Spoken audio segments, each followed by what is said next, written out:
En geno marane rio makare nyakorom gajuang machiegni chenro ni mar Migago en tarik 8 dweno mar 11 higa mar 2023 en odiochieng' mabende ng'ich ahinya. En geno marane teo manyalo mar bedo kanyo mabende pi mikelo goula mapek mabende koth mapek kelo nyakorom gajuang hoko kelo ni midhiero. Waiko ni mang'eny e chenro ni mar Migago to mokwongo magethund weche. Kwa sasa hivi tumeweza kuokoa watoto 6 na kina mama 2 ambao tumeweza kutoa katika mashamba haya sehemu hii ya Tana River. Riwruok mar Msalaba Makwar kata Kenya Red Cross oreso nyithindo makwan gir mapar kod 5 manokwame puothegi Tana River ka oula mapek mikelo kod koth medo kelo midhiero ne oganda. Od bura mar Senate kawuono dhi nyime gi winjo bura mar thicho ko gavana ma Meru Kawira Mwangaza. Wakanitoa kwa gari. Kichapo nilipigwa ile kali, nilipigwa kupigwa, lakini Mungu alinisaidia. Jopur mag kahawa e alwora mar Kitutu Chache koro dak gi luoro to kweth njore moro monja achiel kuom joriemb nyamburko mag kahawa.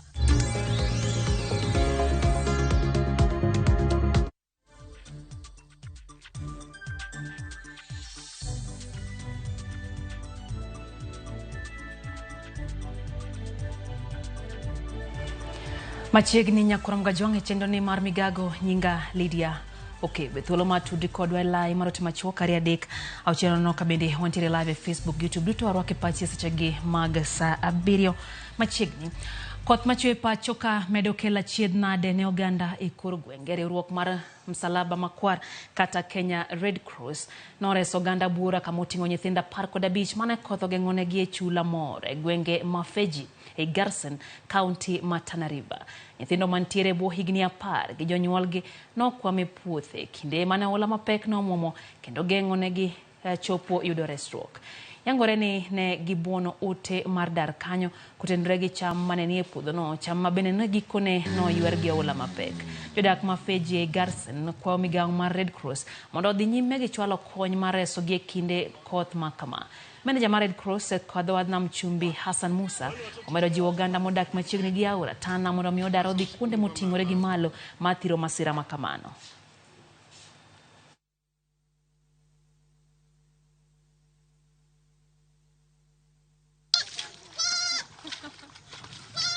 Sababu ambayo tumekaa sana huku, sababu ya mfugo wa mbuzi, kama mtu kitoka mapema mfugo kule watahangaika, ndio sababu tumekaa huku kutunza mfugo pole ili sababu ya weather sababu ya mateso. Tukitoka mjini hakuna chakula, ndio sababu tunakaa huku, sababu ya kulinda mindizi na hali ya mfugo na kuangalia weather za maji kwamba zitakuwa paka wapi.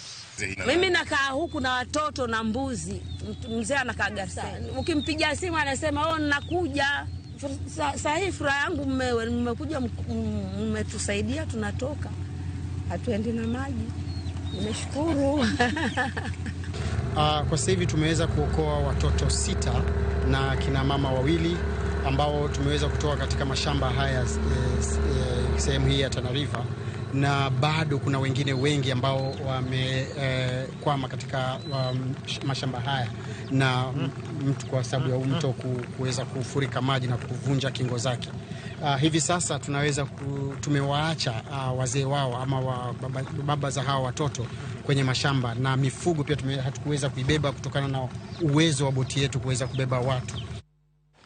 Pinyo wacho mar County ma Migori kwanolal manengo ne dirom shillings milion 1.5 toko ula ma okel kod koth mapek machwe pacho ka ketho rangach marwako pie dag thiedho kod KOP ma oyani. Kon familia marwa 100 bende pio sadare gwenge mag Nyatike. Jo Juma lerono matute wi midhiero ma koth medo kelo e County ma Migori. Koth mapek machwe County ma Migori pod medo kelo midhiero kaachiel kod ketho mag mwandu mag ji giwegi kaachiel kod piny owacho.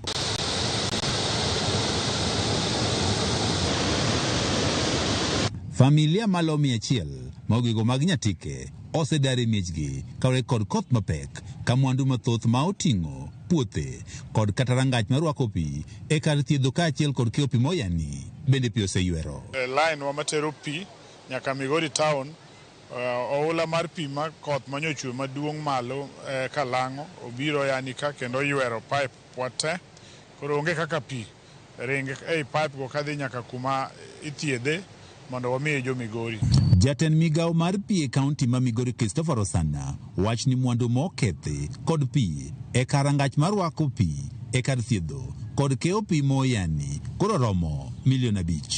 Oula ni omiyowa sara maduong' mokalo $5 million to kendo wan gi luoro ni kaka koth medo chwe pipe ma pod odong' mapoko galvat modong' ma pod ok oywero to waneno be ka giliero onyalo ywero kaka koth medo chwe. Kethruok mar rangach mar rwako pi ni dhi kelo lal mar pi e kaunti ni ma Migori kuom kinde mok tin e jomachiel kaluwore kod lipot mogol kod migawo mar pi. Ang'eyo ni pi ma oyani ni ema savo udi ma okore malo 2 e Migori town kacha kendo udi go kuom moda mapok waloso gini gibiro bedo maonge pi. Wakwayo gi ni wan gi pige kuonde mamoko, nitie pi ma Nyasare, nitie pi ma Ombobo Hole, to nitie moko mokuny kuonde maler. Ginyalo timo tiyo godo kapod wang'eyo yo moloso godo pipe wa ma pi oywero. Tend migawo mochune kedo kod midhiero mag apoyi kaunti ma Migori yango ni kwan ji maromo 4 osewito ngimagi ka mwandu mathoth bende osekethore kaluwore kod koth mapek machwe kaunti ma Migori. Wan gi ji 4 mosetho. Kuonde ma chalo Kabuto waseneno warnings kata ranyisi manyiso ni ka koth omedore jok modak kanyo dhi dar kendo wakwayogi ni gibed motang' mondo kik oula tergi. Piny owacho mar kaunti ma Migori wacho ni okenge mathoth oseketi mar kedo kod midhiero ma ikelo kod koth mapek gi. Koth machwe ni osekelo hinyruok kuonde mang'eny ahinya e yorewa. Wan gi yore mang'eny ma koth oseketho, yore mag county kaachiel gi yore mag national government, kendo da wacho ni kaka county government ma Migori wabiro temo mwanyalo mondo yore mokethore gi endi chak losgi mondo jowa matiyo kodgi oyud konyruok. Oganda modak e kuondego ma pi osebedo ka pong'e kinde ka kinde kaachiel kod jogo eko matiyo kuondego mag kunyo mula koro kon mondo koro bed ma otang' e kindeni ma bende koth mapek chwe kaunti ma Migori. George Juma, Ramogi TV, Migori. Tend County ma Isiolo chano chako chenro mar chiwo kony kod $1.8 mane gikeo tenge ne kedo gi midhiero mar koth mar El Nino. Tend County nowacho ni omenda no ne gikano tok jatend piny yango ni El Nino ok ne bi chwe pacho kae. Kata kamano tok neno midhiero masane koth kele ngima oganda e county no, Tend County no koro yango chako tiyo kod omenda makamano. Moko kuom gwenge mayudo masira gin Ire Saboru, Ngaremara, Wabera kod Burat, kama oula odare joot mokalo 884 e miechgi. Kolose kinde mane ipogo chiemo kaachiel kod gik mamoko kowuok kuom Tend County, riwruok Kenya Red Cross, apisa maduong' mar county mochung' ne chenro mag ji mang'aw Hassan Abdullahi nowacho ni apaya moko koro ok nyal tigodo nikech kethruok mokel goula. Kwa sababu bado tutakuliwa na laga, tumepata chakula, utapikia wapi? Kwanza sasa hivi ninaenda kupikia wapi? Jiko imezimika, moto imezimika, nimepata chakula. So nashukuru kwa sababu mmekuja kwa sababu neema ya serikali, lakini tunataka tractor. So we as a county government, when we had our contingency plan for El Nino, it was around 1.8 billion. But now, you know, El Nino doesn't only affect the people, it affects the roads.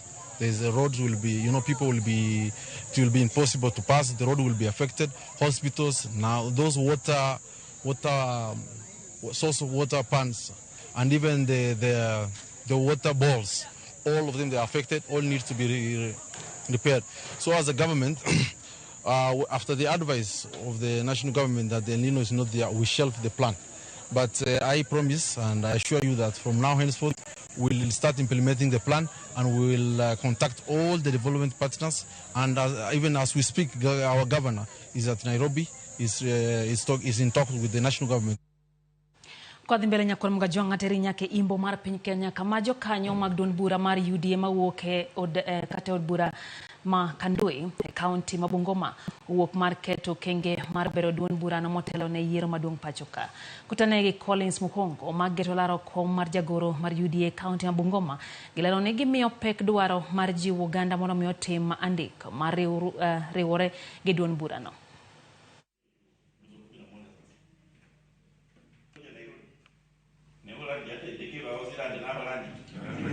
Okay, leo hapa tuko na viongozi ambao wanasimamia chama cha UDA katika Kandui constituency, na leo tumekuwa hapa tunaangazia mambo ya uchaguzi ambao unakuja mwezi wa Disemba, na pia kuangazia mikakati ya chama kuhakikisha kwamba chama kinakuwa na nguvu katika mashinani.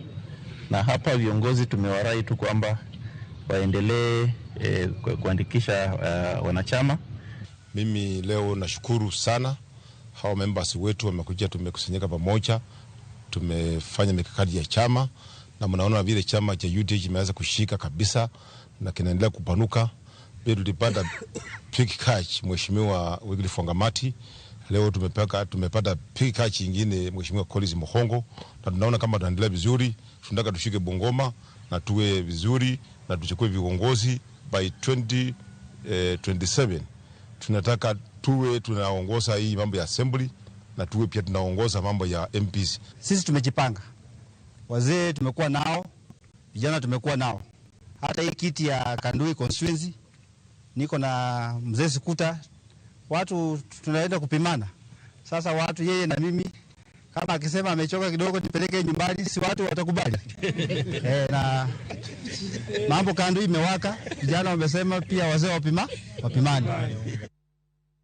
Ateri Nyamira Nyakura Mgajwang kinde maduon buche timo ikruok ne yiero mag jotelo manyien. Duon bura mar UDA kotele gi jatend piny Kenya William Ruto gi duon bura mar UPA kotele gi gavana ma Nyamira Amos Nyaribo ochako chenro mar ndiko jokanyo manyien gi jotelo molap dhog gi ndong ne kombe mopogore opogore kaunti ma Nyamira. Gavana ma Nyamira Nyaribo medo jiwo ganda mondo mi ondikre kaka jokanyo mag duon burano. Kata kamano jatatije mar UDA Charles Matoke kinde telo ne chenro mar timandika ne jokanyo manyien mag UDA ojiwo dwaro mar neno ni chenro bedo mano madieri ma onge gi mibadhi mora mora. Yiero mar duon buch UDA biro bagi tarik 9 dwe mar 12 higa mar 2023.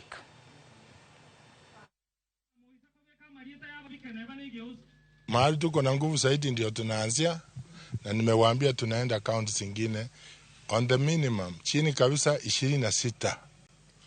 Kwa hivyo tutafanya member recruitment na kufungua physical offices with officials. Chama cha UDA kimeangalia sana kuhamasisha wananchi haswa wale wa chama cha UDA kwanza kujiunga kwa chama, na pili kuregister katika uchaguzi unaokuja. Tutakuwa na uchaguzi tarehe 9 ambao tutakuwa na watu 20 wanao wakilisha vitengo tofauti katika kuanzia polling center. Let all the candidates not have a problem in terms of registration. Let all them register and we face the people.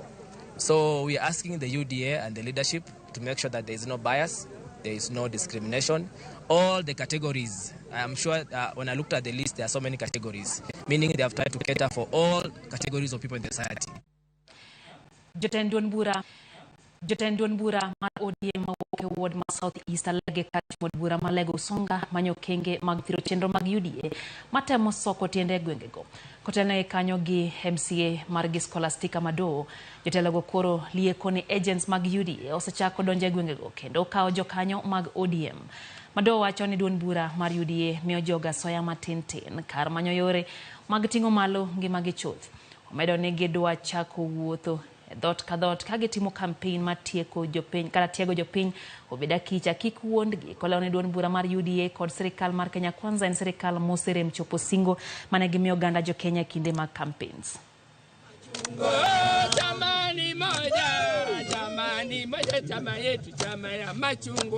We haven't seen any hope in this new leadership of UDA. What we have been seeing are empty promises. What we have been seeing are castles being built in the air. But in the reality on the ground, we are poorer than we were before the UDA government came in. And that's what we want to expose for who they are. Because right now,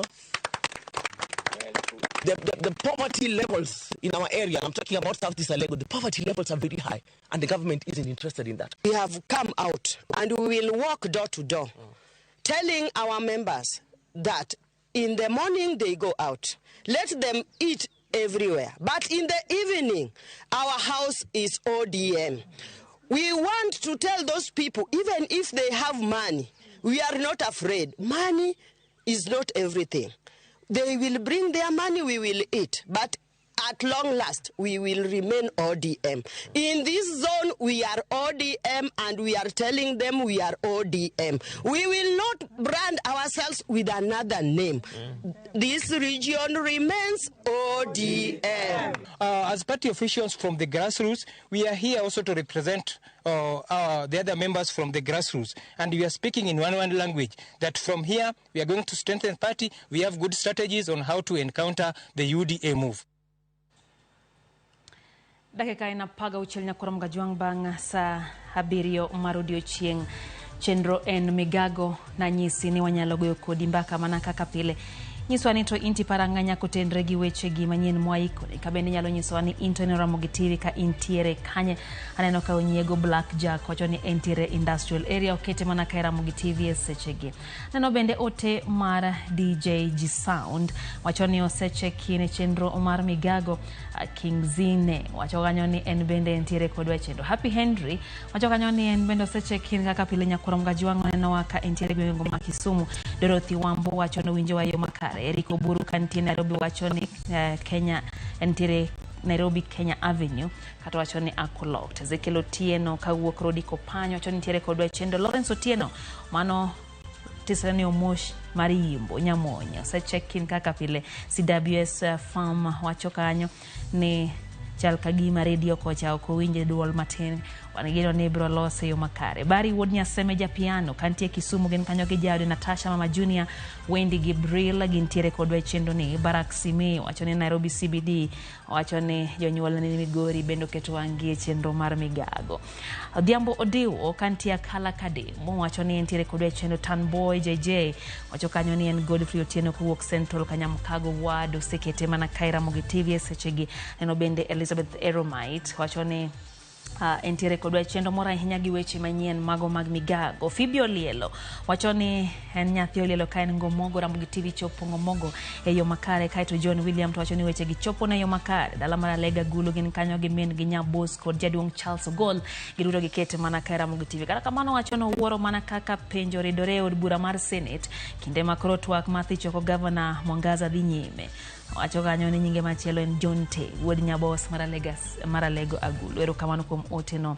woda Lego Steve Wagude wacho ni weche gi chopo ne kaen Shaka Hola Pauline Damaris to wacho ni Ramogi TV ler koro El Nino mane wacho ni onge kare machue ni en chieng El Nino ni ochiche serikal nyalo kelo vaccine mar Pauline Damaris rokawana kuom ote mari wayo matinya kono mgajuang chenro en Migaga nyisi kachi nyago kodambaka nyalo oro otege mondo bende wa nyinge ni trainer Ramogi TV ka in kanya umiokete mana ka wayo matin kwa duogo podwa ntere kod matho chenro ni mar Migago kikidi mapor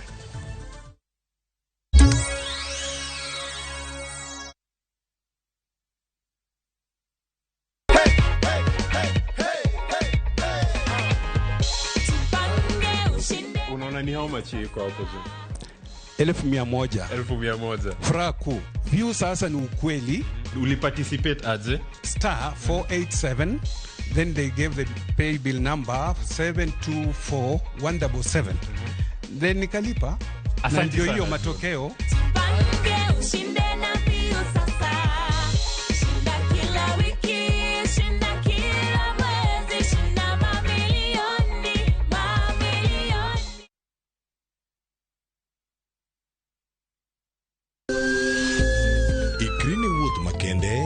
mar puonjruok weche thieth kod rito ngima ji. Nitie gik moko mwanyalo timo mondo mi wageng' tuoni. Kochakore kar yeng'o nyaka kuonde thieth. Gimwony yath moro amora kapok daktari opuodho. Wabiro wuoyo gi ji e yo mabiro mulo chunyi kendo miyo pachi yawre. Awuoyo about cerebral palsy.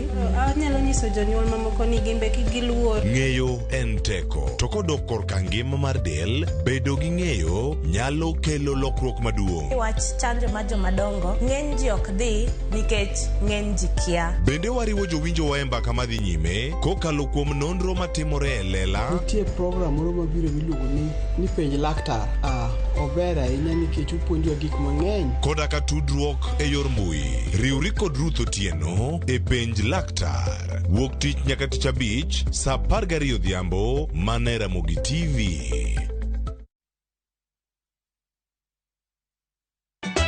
Ka osiep motegno kod johot moherore ritore. Nyako chia. Timondo ndisori. Wayudo ng'eyo tonggi. Ipani akia gik mitimoga. Uro wengi donje matusi na ukweli donge. Yud mor e ngimani kokalo e gik matindo. Udogo shwag wende musajaka dala. Justice for all. Mia nengi manyarko chia. Kod osiepene kachiel kod joodgi. I am bishi. Gima ruotho miyo kana wene jachien. Sama giromo gi pek mar ngima, joot kod osiepe. Nyasaye neno gi wang'i ma ok opimni. Akwaye ni mondo imak tieja karibu to kopuodho tilew chunye. Ok ginyal weyi ma ok inyiero. Nyako cha irachna e joka. Koka ite to tegore mana ka ita puoyo maniego. Nyarko chia. Tich abich ka tich abich, saa 1:55 otieno. Mana e Ramogi TV.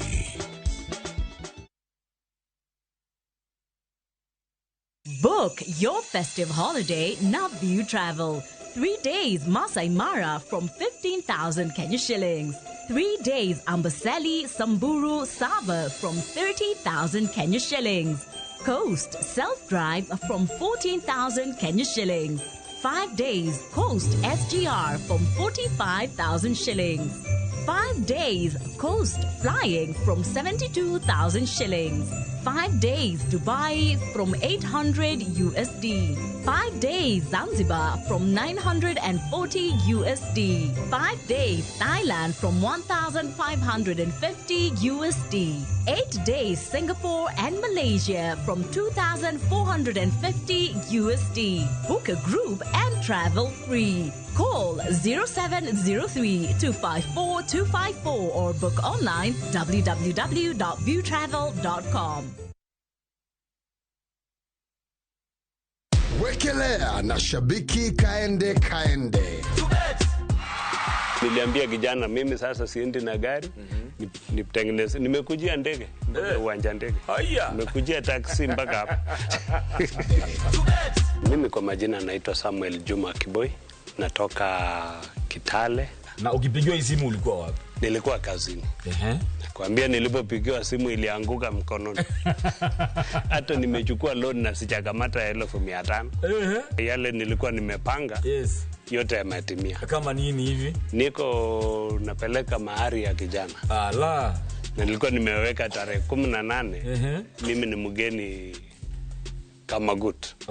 So nilikuwa nauliza pesa itatoka wapi. Lakini sasa Mungu amepitia shabiki wakasema bwana, wacha tukufungue minyororo.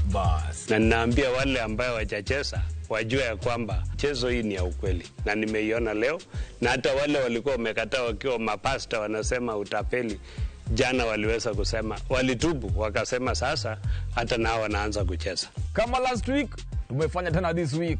Juma Kiboi $500,000 kaenda jackpot ya shabiki. All he did was very simple. Ni kunisikiliza tu na kufanya. Chukua simu yako, SMS KJP kwa 29063.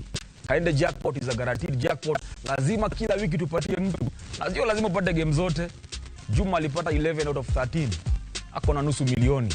What about you? Wekelea na 50 bob pekee for a chance ya kuomoka na 500k. Lazima kaende, yende kila wiki. Play responsibly. Betting can be addictive. Not recommended for the persons under the age of 18. Authorized by BCLB number 587.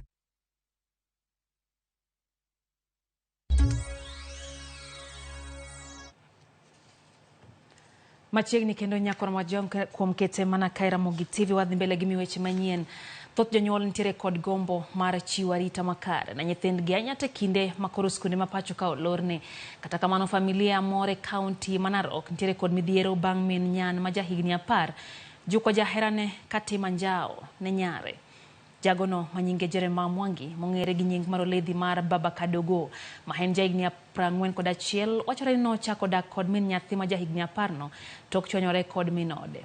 Wachore ni Mwangi noyudo nyathino manyako kaluoko sande e od min mare kamano roche ratiche e yor bembo. OCPD Mantulele oyango ni obila nondhie kendo tere tesendo obila manaro kirito tere e doho. Nyano noringo e kar thieth Manarok referral kakore kwayo mondo mi oyud ratiche kendo ka okang' mar chik ne Mwangi.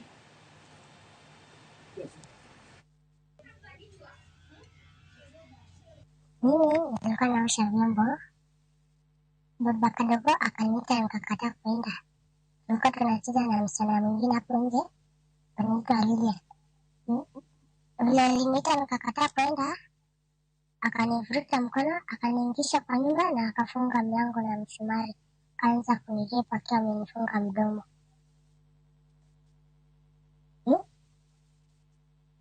Aliniambia ati nikisema sisi na mama tutatunyonga na tukati kichwa. Nilikuwa nimepiga nduru, huyo kijana hapo kwa jirani akakuja kisha akarudi hakusikia kule nduru ilitoka. Kumuuliza yeye mwenyewe ndio nimuulize, hakunijibu, hakuongea. Nilitana mara 3 akiwa amenyamaza ameinama. Nikachukua mtoto nikatoka na yeye nje akiwa hivyo uchi juu niliona nikipiga duru atamduga kwa kisu alikuwa nacho hapo. Mimi nikatoa mtoto nikamvalishia nguo huko nje na viatu. Mtoto alikataa kutuambia ukweli chenye kiliendelea. Tukaita rafiki ya dadangu, yeye ndiye alimkagua wa kwanza. Ndio akasema ni ukweli, tukimbie mpaka hospitali. Kufika hosi, daktari wakasema ni ukweli, mtoto apelekwe Narok hospitali. Jangwen manie kind higa chiel nyaka igni 79 resi gwenge mami harati mantiol Moran Nyaruhururu e county ma Laikipia bang' kich nyomonjo gi sochi mar odiochieng'. Oyangore ne giwinjo ywak kich kapok kich go nomonjo gi ne gitemo ringo donje udi to kata kamano kich go nolawo gi kendo kelo ne gi hinyruok. Jogo modak machiegni kod wacho ni ne giwinjo ywak jogo jodongo kaachiel gi nyithindo e kane gitemo ringo dhi konyogi. Noring kodgi kar yudo thieth ma Olmoran Health Center kama ne giyude thieth ma awi kata first aid ka bang'e nochwal gi osiptal ma Nyahururu County Referral kama gidhi mbele gi yudo thieth. Lakteche wacho ni ngimagi nitiere kama kare.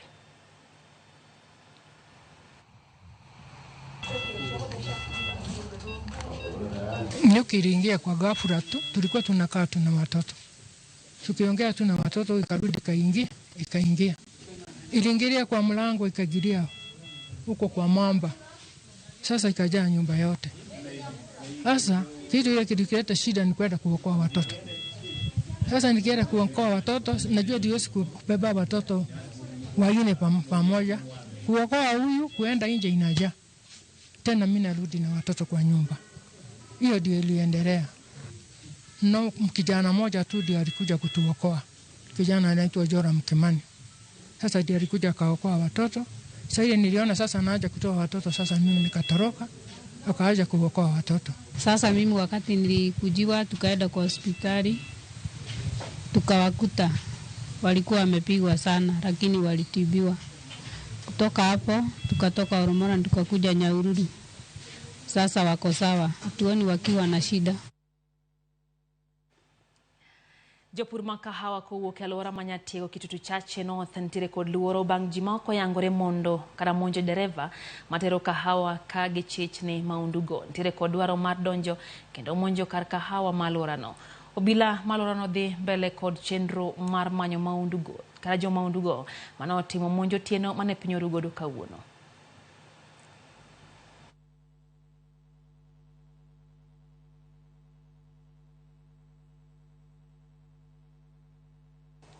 Nilikuwa mimi napaa tu ngasikia watu wakaniingilia. Kuniingilia dakika chache wanikuweka kwa mkono. Kufungwa pamoja. Kufungwa pamoja mkono nyuma na kufungwa mdomo. Hakuna mahali ya kufufua. Kunyamaza hivi dakika chache kunitoa hapo wakaniweka mimi kwa store ya kahawa. Nikapata wameshika mtu mmoja kama mgonjwa. Mmoja ameshikilia saidi nyingine na isaidie. Hebu tusaidie kidogo. Ile kusiro hivi kusaidia nikajipata niko watu wako karibu 12 kwa gari. Wakanitoa kwa gari. Kichapo nilipigwa ile kali, nilipigwa kupigwa lakini Mungu alinisaidia. ndio wakachukua gari yangu ile nilikuwa naendesha, walienda nayo. Nilipata simu kutoka kwa kamati anayesimamia kituo Nyanza Farmers Cooperative Society, akinipigia simu akiniambia eti kahawa imeibwa. Hapo nikaamuka haraka, nikapigia pikipiki simu, nikakuja haraka nikafika kwa society, nikakuta kweli kulikuwa na magunia mengi, walikuwa wanaweka magunia zaidi ya 168. Kibagendi, tunakuomba mahali huko, sababu najua saa hiyo natuona kutoka Nyatieko. Tusaidie Randukurusa, tusaidie kwa maskari wetu. At least na county commissioner na county commander inafaa muitane meeting. Hii ni uisi kubwa ilikuwa inafanyika hapa Nyatieko. Sababu hiyo watu walikuwa na bunduki, walikuwa na masira mbaya. Sasa ndio tunaomba kama serikali kuu mtuangalie Nyatieko security imekuwa mbaya. Migago mar pur dwaro mondo mi onon gima kelo kethruok mar nyanya bang' bete chiro kuom kinde manok kende. Jatimo ohala chiro ma Kilingili kaunti ma Vihiga Nancy Shiwani lero ni nyanya ma giuso sani opogore kod mane giuso kinde mokalo. Kowacho ni kata bed ni nyanya go dongo, kethruok margi en mapiyo kendo miyo giyudo lal maduong' nikech bech sanduku mar nyanya sani omedi nyaka siling 8,500. Owacho ni gin kod luoro kaka nyanya gi ipidhe puothe ka bende kwa serikal ne otim nonro mondo mi jouso kik yud lal kochechni dipo ni jopur tiyo kod yedhe mag chiego nyanya kapok kinde gi oromo. Nyanya tunatoa hapo marikiti kama uko karibu kufika Chavakali tunatoa hapo nyanya. Sasa sanduku ya nyanya sasa ni kama 8,500 na transportation vile iko juu, kifika Kilingili kwa soko inafika 9,000. Ambapo nyanya sasa hii nyanya iko juu, ukikuja kuuza nyanya haitoi pesa vile ilikuwa ikitoa hapo nyuma. Nyanya sasa na ukiziangalia kwa wingi, nyanya ziko na mabondeka, zinaoza, zinakuzwa haraka, yani hizo madawa ifanye nyanya ive haraka, ambapo sisi tukikuja ni hasara kwetu wauzaji. Hatuna faida yenye tunapata kwa nyanya sasa. Nyanya inaharibika haraka juu ikimaliza siku 5 sitakuwa imeharibika. Juu sasa si wanaweka madawa, yani nyanya iko haraka iwaondokea wao shamba, siku kuuza nyanya inapeleka hasara tupate. Sasa nyanya za kitambo faida ilikuwa inapatikana juu ilikuwa inaharibika. Na sasa nyanya inaharibika kwa wingi, si kama hapo nyuma. Hapo nyuma tungechukua sanduku za hata wiki nyanya iko tu sawa. Na sasa nyanya huwezi maliza na hata siku 4 nyanya ishaharibika. Sasa ndio changamoto tunapitia sisi wauzaji. Kwa ya Vihiga Terenya County Masiaya kama Tend County Masiaya chano donje winjruok kod riwruok mar Safaricom Foundation ekelo dongruok ne mopogore ne rawere mawuok e alworano. Kalore kod jagoro Masiaya County Joseph Ogutu giseng'ado mar keto pachgi e yore 4 mag dongruok moriwo tiegruok, thieth, jiwo rawere kod rito alwora. Kolose kinde mana girwako jokanyo mag Safaricom Foundation e apis maduong' mar county, Ogutu noyango ne gisechiwo endiko paro mopogore e wi chenro mag dongruok kaluwore gi dwaro mar Safaricom Foundation.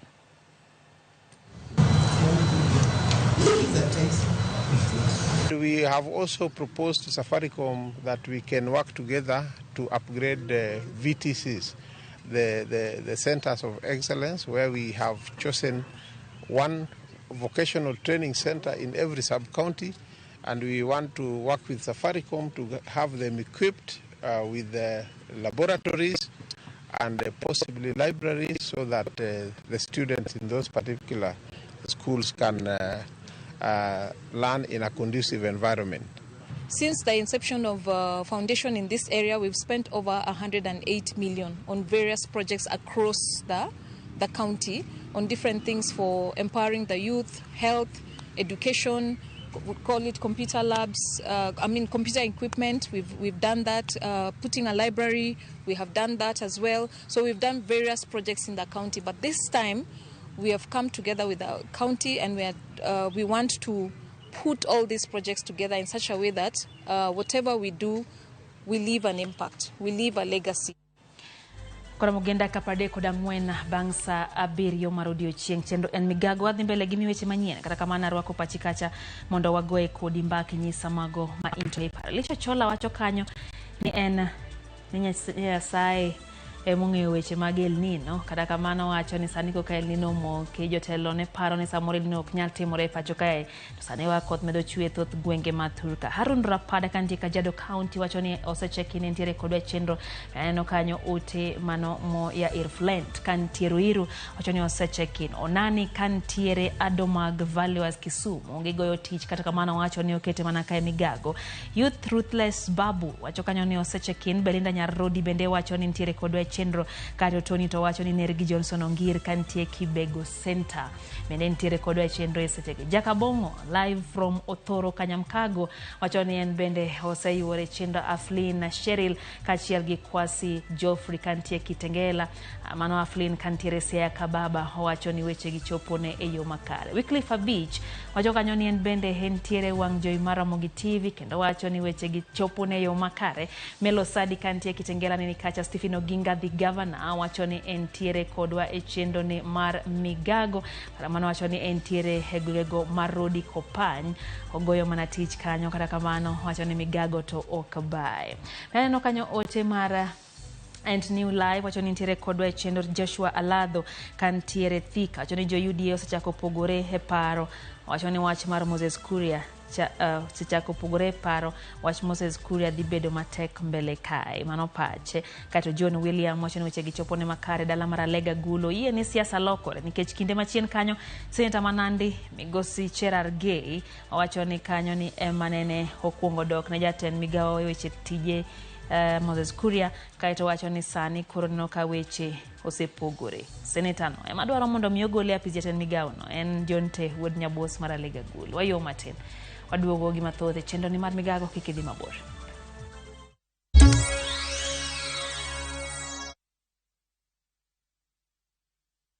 Next on Shambala Wanyama. Stop calling me. Thank you, man. Thank you. Say it to my face. Say it to my face. But you know I don't have any land to sell. I can't take the box. What are you doing here? Or a boy even. You know consent doesn't only apply to women. I feel like I've not been a very good mother to you. I'll die alone. The church is broke. I'm not. Shambala Wanyama. New episodes available every Saturday, only on Viusasa.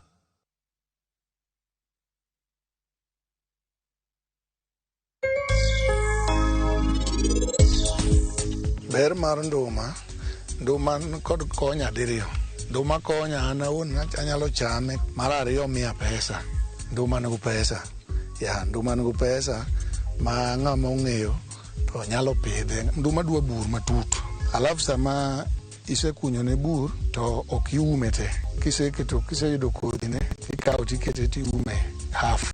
Koro en owuon oywayo lowo. Okelo sama koth chwe to kelo to donjo mos nyaka pong'.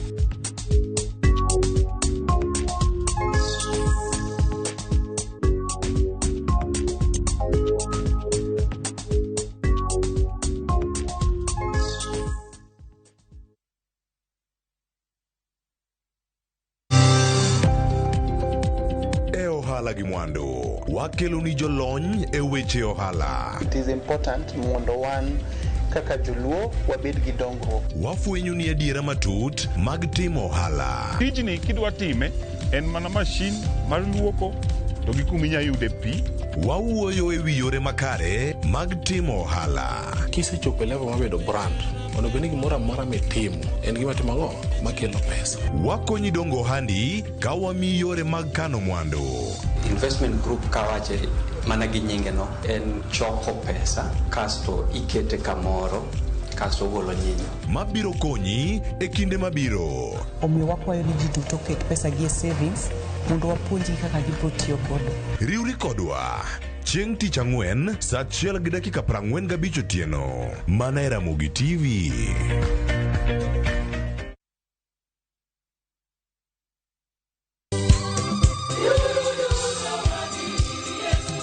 Higni 2 nyaka ne wachak chenro magwa. Nyasaye osebedo jakorwa. Chenro mar Injili kalo biro iri e alama kende mar goyo erokamano. biro riwore gi jokristo mag Anglican Diocese Mabondo e kanisa mar St. Michael's and All Angels Cathedral mantiere chuny boma Mabondo. Bi mondo wapak Nyasaye kanyakla kochakore sa 12 okinyi nyaka sa 7 odiechieng'.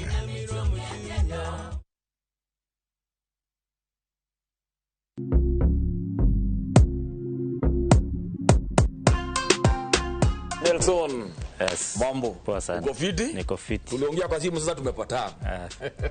Unasikiaje uko na 2 million? Nimefurahia sana. Sasa niambie uliendaje ukachambua magame? Juu yako ni ya sportsbook.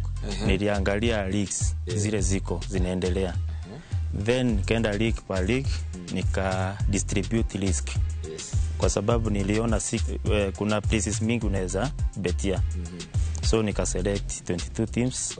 Nikakuwa na hiyo patience. Kiwa nimebakisha wiki kama moja like 10 teams. Ndio niliambia mwenzangu wa colleague kwa kazi. Until siku ya mwisho sasa ndio niliambia familia. Pata multi-bet boost massive ya 1000% ukicheza on shabiki.com. Cheza sasa na shabiki.com na upate up to 1000% multi-bet boost. To bet!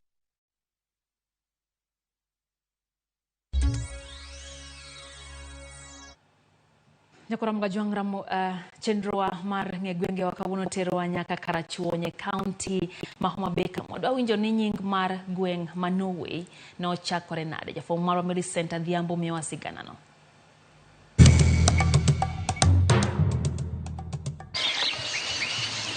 Nyakora mgajwang machiegni kendo e chenro ni mar ngegwengewa. Kalapapla mar ngegwengo chako dukwa nyaka e county ma Homa Bay. Kuma wakelo ni gweng ma iluongo ni Norway. Nyakora Mogi, bende pachi paro gima mara paro. Anang'eyo mana Norway mayudore loka piny Europe, e bwo Sweden kanyo kendo gotong' gi Finland kachiel kod Russia. To ma Homa Bay ni Nyakora Mogi, we wawinja nena ni to ere kaka ne ochakore e Central Karachuonyo kamoro ni Kanam machiegni. Jogweng maluora ni to wacho yango. Pach gichalo nade? Norway no kaluwore gi sigana mayudo kan dhi mbele ne kaeri in the early 80s jo Norwegians no biro mano occupy space ni kane gia Norway. Koro nyingno nikech wasunge mano kuongo settle ka no a Norway, koro mane kama nyingno no wuoke. Norway en Red Banner Save the Children, mane kaka ne nyinge okete, nyinge ne chalo. Wase winjo paro mopogore kowuok kuom jodak maluora ni kagiyango kaka gin giparo gimomiyo nochak gweng magidake ni Norway. To koro Nyakora Mogi machiegni mondo wawinja nena dieri kuom jogo mane nitie ka Norway ne chakore. Ang'o madeni kel gwengni luong ni Norway maket kod piny mar Norway mayudore loka e piny jowagunda. Kaendi ne chon kane pok jo wasunge gi nobiro ni luonge ne Luanda. Jine ne gilope gi mane gipuro individually kendo ne gin bende gitimo activities mamagi. Mier no ger ka. Mier ma jo piny no gero. Koro kane wasungu gi obiro to emane koro nying mar Norway ni no donjo go nikech ne gia Norway. Wasungu no a Norway. Koro agi Norway no miyo nying mar Norway obiro ka kaluwore gi kuma ne giaye. Koro Norwegians gi obedo kaeri nyaka early 90s kane gitimo chenro mopogore e community. Ne itimo pur ka, ne ntiere pith dhok, ne ntiere pith gwen. Ne gitemo konyo the community sana nyithindo. Oseyangore Nyakora Mogi Jwang ni gwengni ne ochakore kaluwore kod moko kuom jopiny Norway ma bende ne omolo e alwora ni kendo godak ma ochako chwalo chenro mopogore mar konyo jodak malwora ni. Iparo nade Nyakora Mogi? Bende jo Norway gi pod gintie alwora ni koso ni gisedar? Ang'o manyalo bedo ni notimore? We wawinjane. Kano chopo early 90s to there was a diplomatic row. Nentiere tabu e yor diplomasia e kind piny Kenya gi Norway ndalo President Moi, the late President Moi. Koro nomiyo wasunge go banka ne koro nentiere diplomatic round to ne giwuok. Wuok margi ne en ni winjruok nobedo marach e kind jo Kenya gi jo Norway. Nyakwara Mogi, jo Norway onge modong' kata achiel. Kata kamano nitie olembe mag dongruoge mane giweyo. To bende olembe go pod jodak dhigo nyime. Kane giwuok to ka koro ne owe ni mondo ng'ini to ere kaka nyalo konyo jopiny. Then obedo e lwet jopiny for a few years, 1 or 2 years. Kaeto bang'e ne winjruok obedo ni mondo oloke into an ungovernmental organization mondo dhi nyime gi programs mane wasunge timo kane gintiere ka. Sani nyaka ne jo Norway dhiyo. Koro wadong' giweyo wapuro bel ka, wapuro nyanya, wapuro alot, wapuro ka. Koro gik mane giweyo ka gemo pod wadhi go mbele. Wadhi gi tijego nyime mane jo Norway timogo. Mwagika makoro wagikene. Ne ok wawegi. Ne wapuro, ne wachiwo kony mag chiemo gi ne kuonde moko mapek nitie. Ne wakonyo nyithindo manie sikunde. Magi dhigo nyime nyaka koro sani kata obedo ni dok piny moko nitie matin. To ere kaka gweng' ma Norway ong'ere? Ka niluongo ni Red Banner means save the child. Koro the focus nen on nyithindo, mondo nyithindo bede alwora maber ginyado kaka gichiemo, kaka gidhi skul, mane manomiyo gibiro. Sikunde mamwalo ka thoth gi noger gi jo Norway go. Koro nyaka nogi kama koro registration mar Homa Hills Center koro lokore obedo Homa Hills Community Development Organization. Mano notimore e higa mar 1994. Mostly en kamitime weche mag pur. To pur no nodhi nyime nikech pur no ne giyudo chiemo gi ne konyo ji kata kor gweng'. Kuonde ma odok piny mondo gikonyo bed kuonde mabeyo to ahinya ma nyithindo nyalo dak e yo mokwe.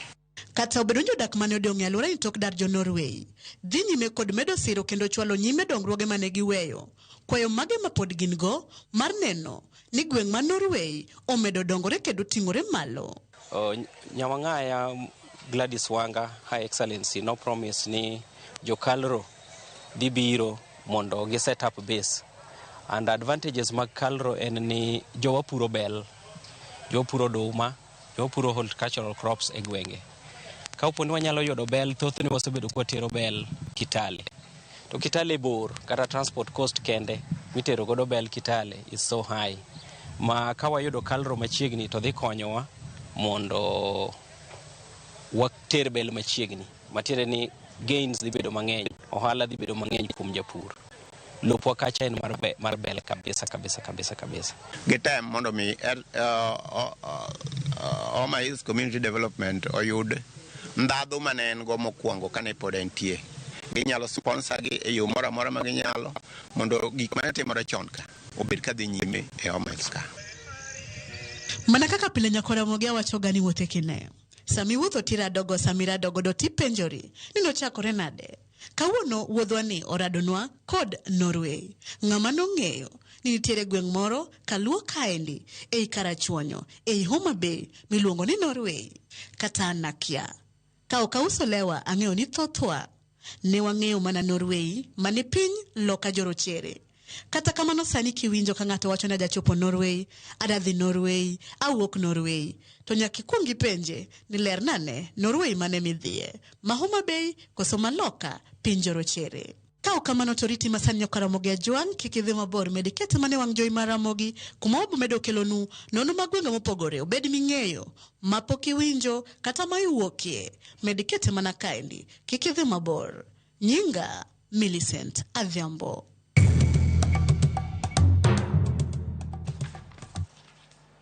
Oganda imedo jiw mondo miyomi pek wach mar pidho yien kara yien mar othith mathiwo mo bero yor yuto margi kendo kagirakore gi pek mar ngima masani. Sirikal kaachiel gi joket mwandu bende okwa mondo miowugo komar siro paro makama e bero yuto mag jopiny. To kaka Andrew Ndego leronwa kopogre gi tiwo kata thiwo mo yien othith bende ber kendo nitiere kod ber mamoko. Limbe marwa e gwenge mag Sigomre Ward kar chung' od bura ma Ugunja kaunti ma Siaya. Wanado gi japith mar yiend othith mathiwo mo Victor Otieno maleronwa gino mane oywaye donjo e pur makama bang' weyo tije mar puonj. E mbaka marwa gi Otieno, oleronwa ni ne ochako gi yiende 20 ma okayo higa ka higa kendo osebero yor yuto mare. Nayudo ka jothurwa ni kod dhier malach. Ne gionge gi mwandu, kiwuotho puothe kugol ma cham malong'o, to naneno kaparo kod palm oil ne. Nayudo ka kuonde moko en kod pesa kabisa. Nikech mafuta ma jowa tiyogo wuok mana kawainde, to nayudo bang'e ni mafuta ma gitiyogo gi import, gigolo oko. Yamo mwango, pur mwango, piny mwango, pimo mwango, ber kabisa kod pitho gini. Emomiyo nachako gini mondo jothurwa oyudie konyruok malach. E mbaka marwa gi Otieno, oleronwa ni ne ochako gi yiende 20 ma okayo higa ka higa kendo osebero yor yuto mare. Nachako kod yien 20 ema nang'iewo kagolo e Kalro, Busia. Koro yien gi asebedo karito gi maber, adoyogi kaka nuneno kaka adoyogi, tika kidoyogi, iluoro kod ring moro kanyo. Pi an go idalana ka, amiyogi ga. Mbolea bende amiyogi ga. Kute bende ang'iyo kuome manyalo chande be atero. Winy bende ohere be ariembo. Kodi dhok ma an go matin gi bende okawega ni ochame. Otieno leronwa ni yien ni kod ber mathoth ka opogore gi thiwo mo, ka en nyaka yath kendo inyalo ged kode e kind ber mamoko. Yadhini yude mo, yadhini okapi loso kode, yadhini iloso go sabun, yadhini yedhe mitiyogo waloso. Mo mabendo golo ok miji tuo, nikech en crude oil ma ber kabisa mapiwa. Tuoche ma kumiji kaka mag pressure, bende nwang'ka cholesterol machando jini bende onge kode. To pressure be yudore joma tiyo kode bende odok chien. To nyicha kendo jomoko biro ka monwang'o ni mor ne kitiyogo to kata mana kansa moinjoni ma jo research chandrega ahinya ni bende timenade bende dok chien. Otieno koro jiwo sirikal gi migepe ma owinjore mondo sir chenro makama mabiro bero ngima oganda. Omedo jiwo oganda mondo neni omiyo pek wach chako pidho yien makamaendi ma oluwo ni yuto mare ber kendo ikore chiwo tiegruok ne ng'ata manyalo bedo gi siso mar chako chenro makama. Eka achiel onego pidhie yien 75, mano eka achiel. To ka yath achiel nyalo goloni mo lita 21, ti in kod yien 25. Koro kigoyo kata kwanno, dong ineno ka pesa nitie mang'eny. To wapidhru gini, jo sirkal okonywa, jo kawan kod investors moko bende biro konywa. Ana won ayie konyo jothurwa.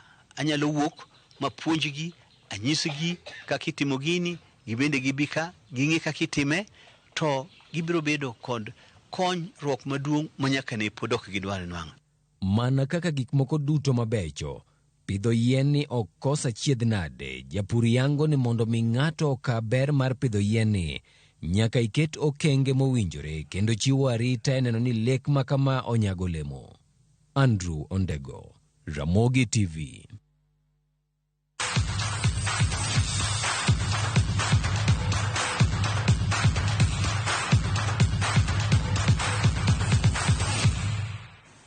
Mago mag tuke tim mar rugby mar mine mag Kenya Lionesses biro rado gi Uganda e tugo mar laro osimbo mar Elgon Cup e boma ma Kisumu alap ma Jomo Kenyatta International Stadium.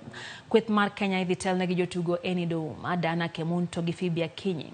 Jotugo mamoko manie kweth mar Kenya gin kaachiel gi Maureen Chebet, Faith Livoil, Evelyn Korkajok Machuo. Kenya dhi rado gi Uganda sa 10 mar odhiambo. Tueko duto timore Jumamosi hika 11 dweni. Seconds to go in this first half. This is on your screen once again. The slight error. Let's see if the Kenya Lionesses too are going to put any points on the scoreboard in before this first half comes to an end. As they get it out on the wing, Let's see if they can take it anywhere after a time of COVID.